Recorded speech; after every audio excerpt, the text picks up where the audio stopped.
Olá, seja bem-vindo, seja bem-vinda. Voltamos com o Horizonte Debate. E hoje, um programa extremamente especial, porque fala do seu bolso e do tempo onde você passa a maior parte da sua vida produtiva, o tempo do trabalho. Falamos sobre a questão trabalhista no Brasil. Rodrigo, desculpa, eu te interrompi depois de ter feito uma dura provocação. Eu fiz a provocação no sentido de, se o empregador não tinha segurança para poder promover emprego, porque no Brasil tem-se a ideia, ou tinha-se a ideia, de que o empregado vai levar o sujeito no famoso pau e esse empregador vai acabar perdendo dinheiro, como que o advogado defende algo desse tipo? Vocês eram os causadores da crise econômica? Não. Eu queria só fazer uma colocação, só em relação ao final do último bloco. O que eu entendo é o seguinte: eu não percebo que seria de melhor. Eu entendo que uma maneira de aquecer a economia seria estimular a livre iniciativa, que está prevista na própria Constituição Federal. Como é que se privilegia a livre iniciativa? Dando um pouco de segurança ao que foi tratado.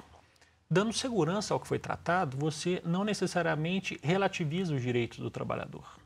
Tá? O que você faz é falar assim: o que foi tratado é o que vai ser pago ao final. Até mesmo porque o empresário, vamos pensar no pequeno empresário. Uhum. Às vezes ele monta uma lojinha, tem 1 ou 2 funcionários e, ao ser demandado, ele acaba quebrando. Uhum. Então, aquele emprego que ele gerava, vamos supor, uma pessoa com 2 funcionários, um demanda, e ele acaba fechando a empresa e falindo.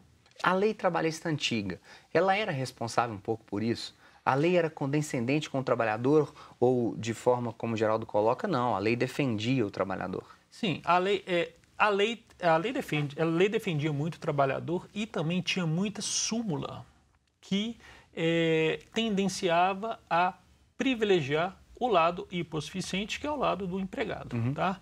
E a reforma, ela veio a ferir várias interpretações de súmulas.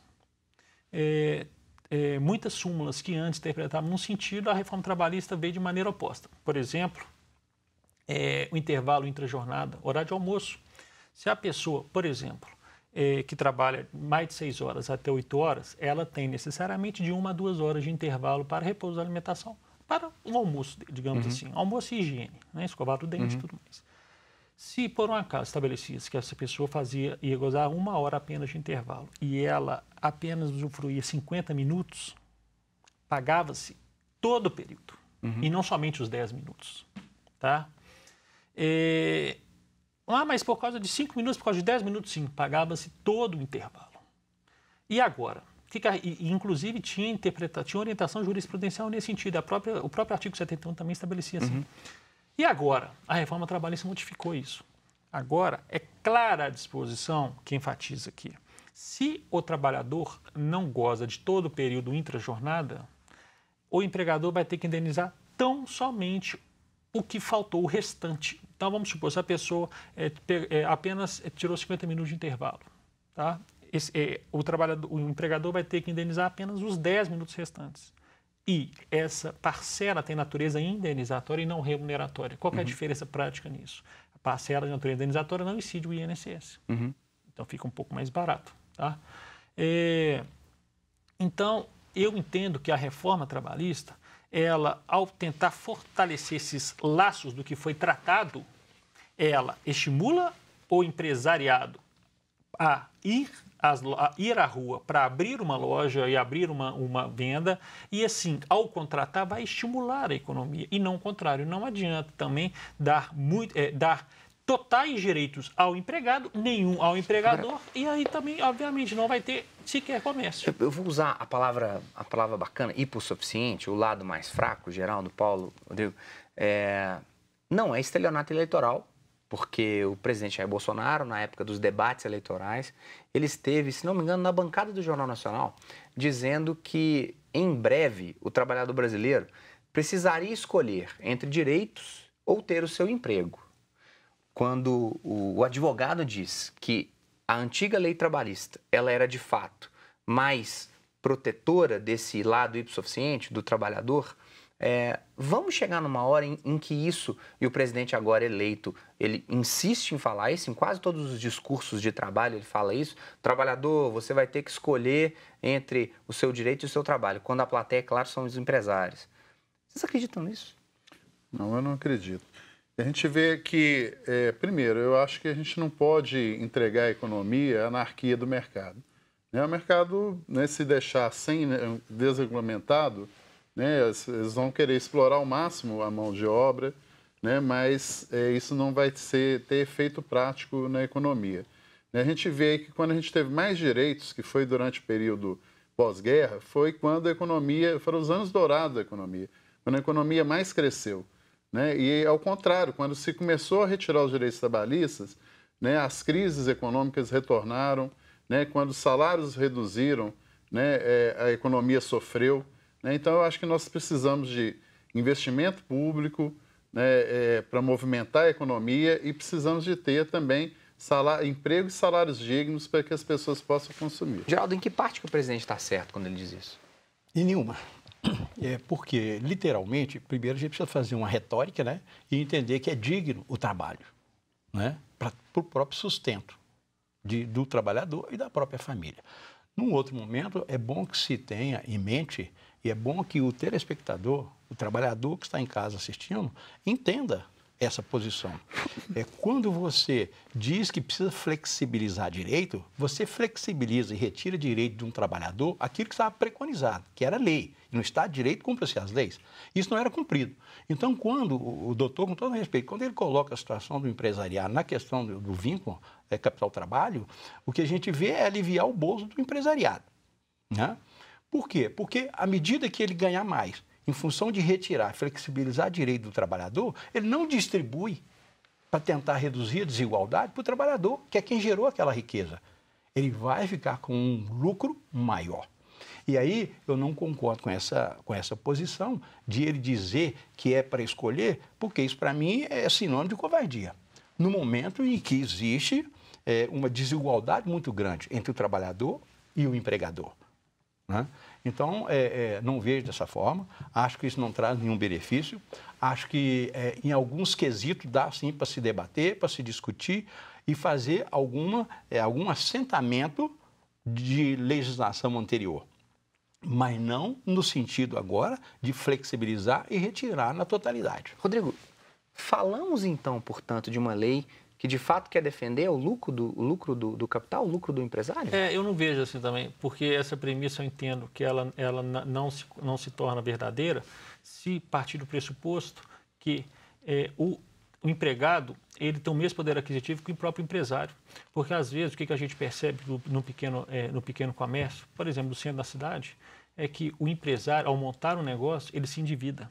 Uhum. E ao contratar um empregado, esse empregado tem poder econômico, inclusive, superior ao empregador. E não raras as vezes eu percebo que 2, 3 demandas quebra o empresário. Então, eu entendo, se você verificar proporções distintas, obviamente, vai mudar esse final. Mas, se verificar no empresariado como um todo, desde o pequeno empresário, que tem lá 1, 2 funcionários, até o grande empresário, essa discrepância realmente existe.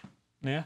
Mas, se você verificar de maneira geral, se eu não estiver enganado, as pequenas empresas, os pequenos, os minúsculos pequenos, pessoas com 1, 2, 3 empresários, eles compõem mais da metade das rendas que existe, da quantidade de comércio que existe.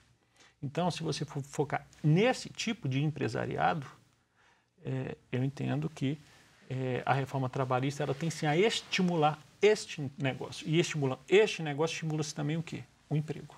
Geraldo, Paulo, eu não entendo. A lei funcionou ou não? O que eu vejo é o seguinte, não funcionou.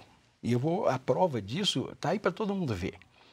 Quando a gente fala do microempresário, nano ou pequeno empresário, você vê aquele lucro ser extraído da pessoa jurídica, da empresa dele, para a pessoa física. Quando vai para a pessoa física, não existe tributação daquele lucro.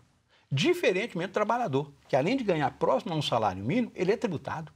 Hoje o cara ganha 2 salários mínimos no Brasil, paga imposto de renda.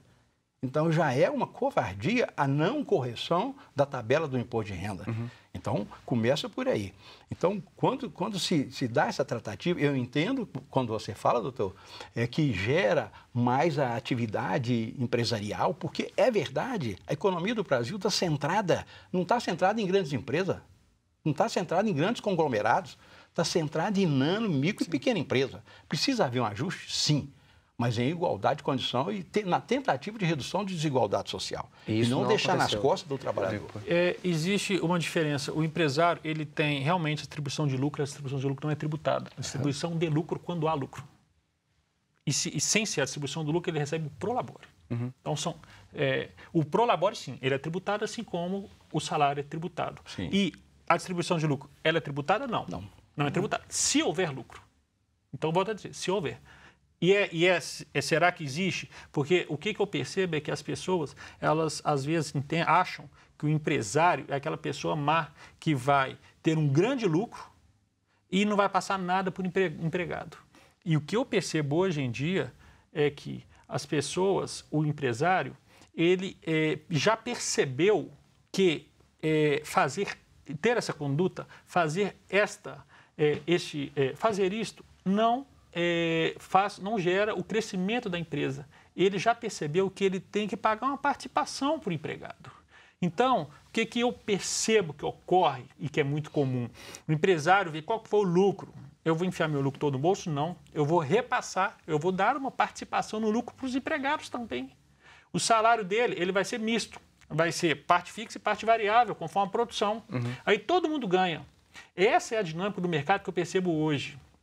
E não aquela dinâmica antiga, que o empresário pagava um mínimozinho para deixar ele quase à beira da miséria e pegava todo o resto para comprar carro novo e tudo mais. Então, eu entendo que isso mudou e muito. Paulo, tá? deixa eu voltar contigo no terceiro bloco, a gente vai ter um pouquinho mais de tempo. Vários pontos de vista, divergências, posições, aonde que você se coloca? Defendendo a lógica do patrão, defendendo a lógica do empregado, ou dentro dessa ideia de equilíbrio que o Dr. Rodrigo colocou pra gente? Nós vamos para um breve intervalo, até daqui a pouco.